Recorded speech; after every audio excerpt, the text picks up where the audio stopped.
Jodia qui c'est vendredi 4 juillet, leçon nous est basée sur des commentaires de la sœur Hélène White. Mes frères, mes sœurs, chers amis, moi saluez nous au nom du Seigneur Jésus-Christ. Nous parlons, c'est Wendy. C'est toujours un contentement pour nous capables de continuer avec leçon aujourd'hui, qui c'est d'ailleurs dernière partie dans la leçon pendant la semaine, ça qui c'est leçon 1. Titre leçon que nous avons étudié pendant toute semaine, c'est l'oppression, contexte et naissance de Moïse. Et verset pour nous connaître, nous avons dans Exode 2, verset 23 à 25, dans la version du second qui dit comme ça. Les enfants d'Israël gémissaient encore sous la servitude et poussaient des cris. Ces cris que leur arrachait la servitude montèrent jusqu'à Dieu. Dieu entendit leurs gémissements et se souvint de son alliance avec Abraham, Isaac et Jacob. Dieu regarda les enfants d'Israël et ils en eurent compassion. Et nous disons Amen. À nous chaque qui a suivi moi sur une plateforme, moi invite nous qu'on y a même abonner avec la chaîne là, like vidéo et partager, comme ça plus de monde a joindre. Et ensuite nous allons courber tête nous, fermer les yeux nous pour nous prier ensemble. Créateur du ciel et de la terre, céleste Père en Jésus-Christ. Merci parce que vous fidèle, merci parce que vous chargez avec l'amour. Merci parce que, en dépit de tout, vous toujours gagné un dernier mot pour capable pour le peuple. Mais nous allons étudier les paroles, nous allons prendre autant prix. Mettez force dans la faiblesse, nous mettez paroles sous lèvres, nous, afin que l'homme qui t'est découragé, qui t'est abattu, capable de conforter et capable de joindre de l'espoir. Fais-nous grâce, restez avec nous. Au nom de Jésus. Amen.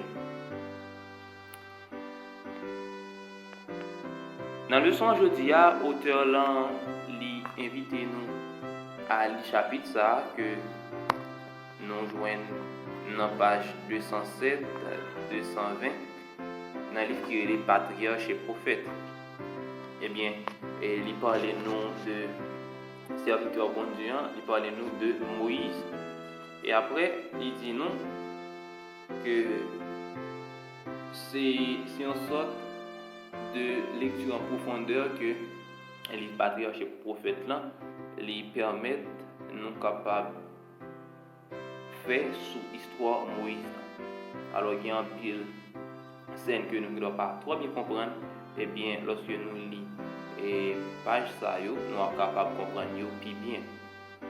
Et dans la première partie du texte, l'auteur dit, le texte biblique dit, les sages-femmes craignaient Dieu et ne firent point ce que leur avait dit le roi d'Égypte. Elles laissèrent vivre les enfants. Exode 1er, verset 17.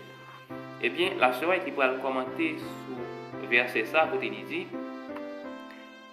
ordre fut donné aux sages-femmes des Hébreux de faire périr à leur naissance tous les enfants mâles. L'instigateur de cet ordre barbare n'était autre que Satan qui connaissait la promesse d'un libérateur. Pensait ainsi faire avorter le plan divin, mais ces sages-femmes, qui étaient pieuses, refusèrent d'exécuter ce cruel arrêt, et Dieu les récompensa en les faisant prospérer. Mais Jean que nous avons étudié dans le leçon pendant la semaine, et malgré roi Pharaon, qui a été considéré comme un dieu selon la mythologie égyptienne, eh bien, il a été fait rapport ensemble avec le dieu Ra, qui c'est Dieu de la terre, et bien, il a été considéré comme un être divin. Tout ça que il dit, c'est oui et amen. Eh bien, malgré qu'il était passé avec sage-femme, dans la langue pas nous connaissons qui c'est matrone, eh bien, l'autre pour capable de tuer tout petit garçon qui fait, eh bien, sage-femme, ils n'ont pas obéi avec parole que roi a dit. Mais cependant, désobéissance avec parole roi, ce n'est pas de manière ouverte, de manière orgueilleuse. Je dis et que ils n'ont pas fait et pour ne pas montrer que c'est trop mais ils fait une façon et pour capable montrer que fait que vous pas fait là, il va dépendre de vous. Eh bien, si toutefois nous guérissons, nous sommes capables de réviser le leçon que nous avons fait pour nous capables de voir qui ça qui était dit. Eh bien, puisque Matron ça a décidé d'obéir avec bon Dieu, parce qu'il obéit avec l'homme, eh bien, bon Dieu il était béni et il te permet à ce que vous capable de prospérer dans tout ça qu'il a fait.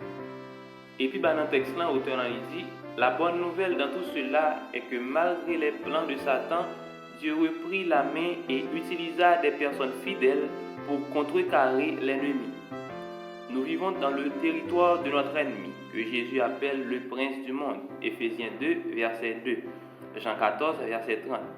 Satan avait usurpé cette position à Adam, mais Jésus-Christ l'a vaincu par sa vie et par sa mort sur la croix. Matthieu 4, verset 11, 1 à 11.